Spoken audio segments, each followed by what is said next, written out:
ஒரு விஷயம் சொல்லட்டுமா? நீங்கள் நல்ல மனசு உள்ளவராக இருக்கலாம், எல்லோருக்கும் உதவி செய்வீங்க, யாரையும் கஷ்டப்படுத்தக்கூடாதுன்னு நினைப்பீங்க. ஆனால் ஒரு கட்டத்தில் நான் எல்லோரையும் நல்லா நடத்துகிறேன், ஆனால் ஏன் என்னை மட்டும் யாரும் மதிக்க மாட்டுக்கிறாங்க அப்படின்னு உங்களுக்குள்ளே ஒரு கேள்வி வரும். உண்மையிலே அதுக்கு காரணம் நீங்கள் நல்லவராக இருக்கிறதுல இல்லை, நீங்கள் உங்களை எப்படி நடத்துக்கிறீங்க என்பதில் தான் இருக்குது.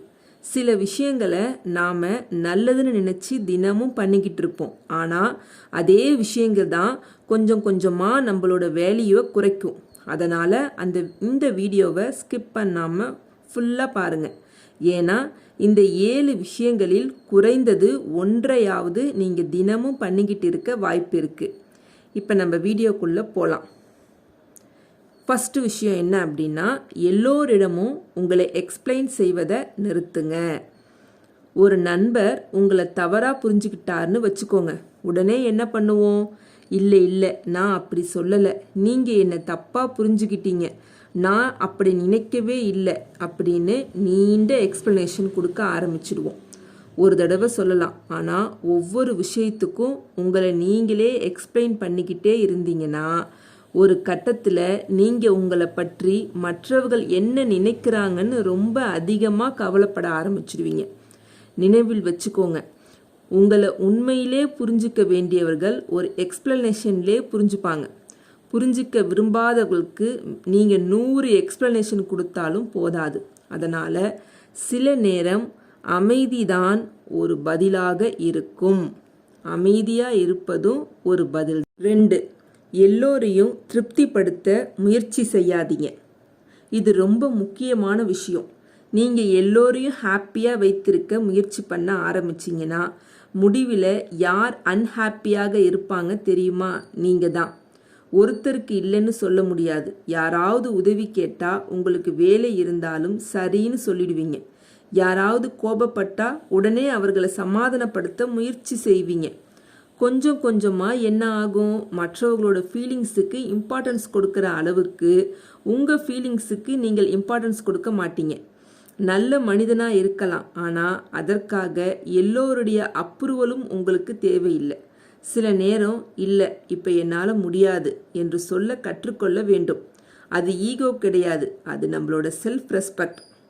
3, உங்களை நீங்களே குறைத்து பேசுவதை நிறுத்துங்க.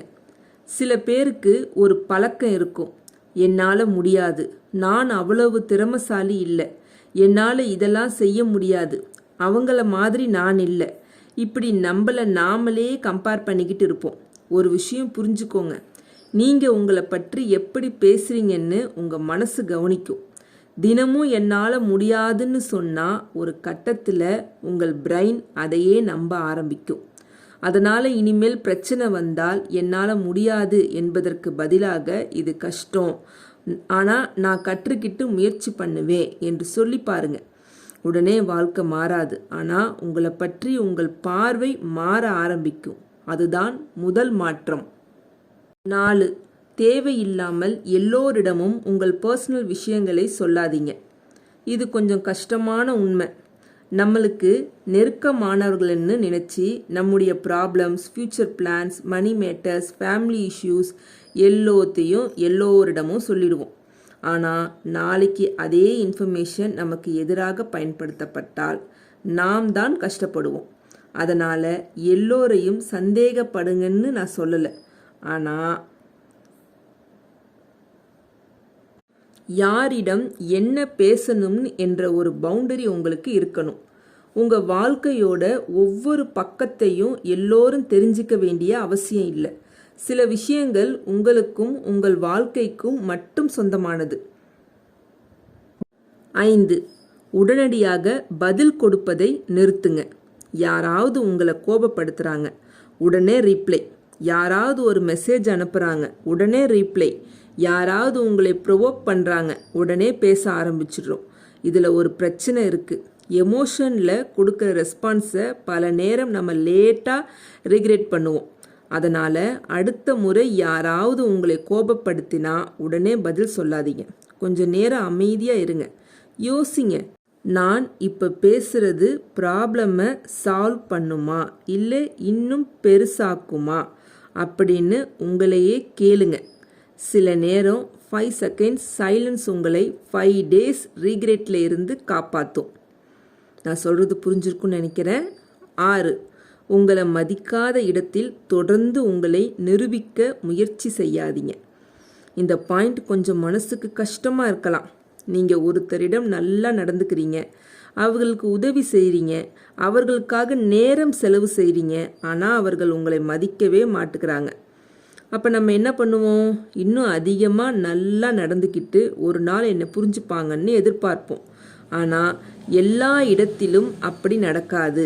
சில இடங்களில் உங்களை நிரூபிக்க முயற்சி செய்வதை விட அங்கிருந்து அமைதியாக விலகுவது நல்லது. உங்கள் வேல்யூவை உண்மையிலே புரிஞ்சுக்கிறவர்களிடம் நீங்கள் உங்களை நிரூபிக்க வேண்டிய அவசியமே இருக்காது. புரியுதா இப்போ நான் சொல்கிறது? இப்போ நம்ம அடுத்த விஷயத்துக்கு போகலாம். 7, உங்கள் வாழ்க்கைக்கு ஒரு டைரக்ஷன் இல்லாமல் இருக்காதீங்க. இது எல்லாவற்றிலும் முக்கியமானது. காலையில் எழுந்தும் ஃபோன், பிறகு சோஷியல் மீடியா, அதுக்கப்புறம் யூடியூப், அதுக்கப்புறம் ரேண்டம் வீடியோஸ். நாள் முடிஞ்சதும் இன்னைக்கு என்ன பண்ணேன் என்று நமக்கு தெரியாது. இப்படி இருந்தால் நம்ம கான்ஃபிடென்ஸ் எப்படி அதிகரிக்கும்? உங்களுக்கு ஒரு பெரிய கோல் இருக்கா? கோல் இருக்க வேண்டிய அவசியம் இல்லை, சின்ன கோல் போதும்.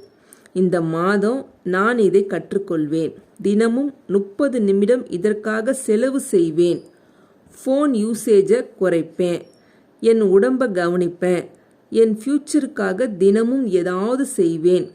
நீங்கள் உங்கள் வாழ்க்கைக்கு டைரக்ஷன் கொடுக்க ஆரம்பிக்கும்போது மற்றவர்கள் என்ன நினைக்கிறார்கள் என்பது கொஞ்சம் கொஞ்சமாக முக்கியமில்லாமல் போய்விடும். ஏன்னா உங்கள் கவனம் மற்றவர்கள் மேலே இல்லாமல் உங்கள் வாழ்க்கை மேலே போயிருக்கும். கடைசியாக ஒரு நிமிஷம், இந்த ஒரு நிமிஷத்தை ஸ்கிப் பண்ணாமல் பாருங்கள். இதுதான் ரொம்ப முக்கியம். இப்போ இந்த 7 விஷயங்களையும் ஒரு முறை நினச்சி பாருங்கள். எல்லோரையும் ப்ளீஸ் பண்ணுவது, தேவையில்லாமல் எக்ஸ்பிளைன் பண்ணுவது, உங்களை நீங்களே குறைத்து பேசுவது, பர்சனல் விஷயங்களை எல்லோரிடமும் பகிர்வது, எமோஷனல் உடனே ரீப்ளை பண்ணுவது, உங்களை மதிக்காத இடத்தில் உங்களை நிரூபிக்க முயற்சி செய்வது, டைரக்ஷன் இல்லாமல் வாழ்க்கையை ஓட்டுவது. இதில் உங்களுக்கு எந்த பாயிண்ட் அதிகமாக ரிலேட் ஆச்சு அதை மட்டும் இன்று முதல் மாற்ற ஆரம்பிங்க. எல்லாத்தையும் ஒரே நாளில் மாற்ற வேண்டாம். ஒரு பழக்கம், ஒரு முடிவு, ஒரு சிறிய மாற்றம், அவ்வளோதான். ஏன்னா வாழ்க்கை ஒரே நாளில் மாறாது. ஆனால் ஒரு நாளில் எடுத்த முடிவு உங்கள் வாழ்க்கையே மாற்ற ஆரம்பிக்கலாம். மற்றவர்கள் உங்களை மதிக்கணும்னு காத்திருக்காதீங்க. முதலில் நீங்கள் உங்களை மதிக்க ஆரம்பிங்க. நீங்கள் உங்களை எப்படி நடத்துறீங்களோ அதே மாதிரி மற்றவர்களும் உங்களை நடத்த கற்றுக்கொள்வாங்க. அதனால் உங்களை மாற்றிக்கொள்ளுங்கள், உங்கள் வாழ்க்கையை மாற்றுங்கள். மற்றவர்கள் என்ன சொல்கிறார்கள் என்பதை விட நீங்கள் யாராக மாறப்போகிறீர்கள் என்பதில்தான் கவனம் செலுத்துங்கள். என்ன ஃப்ரெண்ட்ஸ், நான் சொன்னது உங்களுக்கு பிடிச்சிருக்குன்னு நினைக்கிறேன். எந்த இடத்துல நீங்கள் தப்பு பண்ணுறீங்கன்னு தெரிஞ்சிருப்பீங்க இந்நேரத்துக்கு. ஸோ என்னோடய வீடியோ பிடிச்சிருந்தா கடைசி வரைக்கும் பார்த்தவங்களுக்கு ரொம்ப நன்றி. இதுபோல் பல வீடியோ இனி நம்ம சேனலில் வரும். ஸ்கிப் பண்ணாமல் கடைசி வரைக்கும் பார்த்தவங்களுக்கு ரொம்ப தேங்க்ஸ்.